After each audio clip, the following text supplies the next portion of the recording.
According to the flash estimate of Polish Central Bank, CPI inflation fell in April to 14.7% year-on-year, from 16.1% year-on-year in March. But the structure gives no reason for optimism, according to ING analysts. Food prices were primarily responsible for the decline in annual inflation relative to March. In April, food prices increased by 19.7% year-on-year compared with 24% in March, lowering the annual inflation rate by around 1.1 or 1.2 percentage points. The slower annual price growth in this category this month was largely the result of a higher reference base. In April 2022, food prices jumped up by around 4% month-on-month, while in April 2023, prices rose by only 0.5% month-on-month. For the first time in more than 2 years, gasoline prices were slightly lower than a year earlier. The annual rate on inflation in housing energy prices is also moderating. But still, the most worrying part of the CPI is core inflation. This has likely passed the peak of 12.3% in March.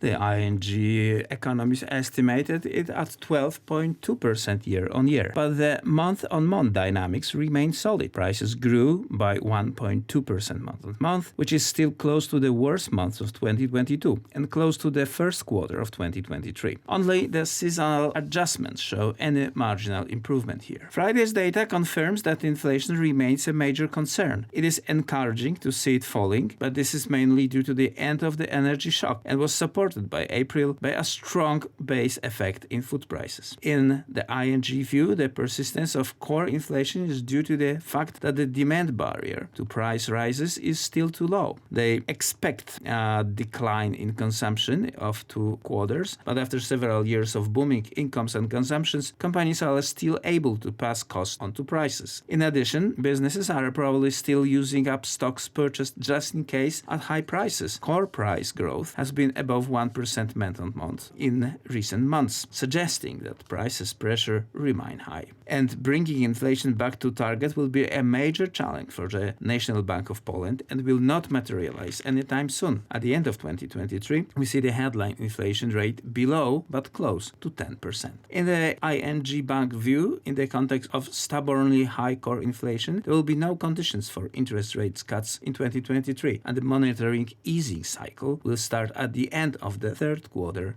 next year.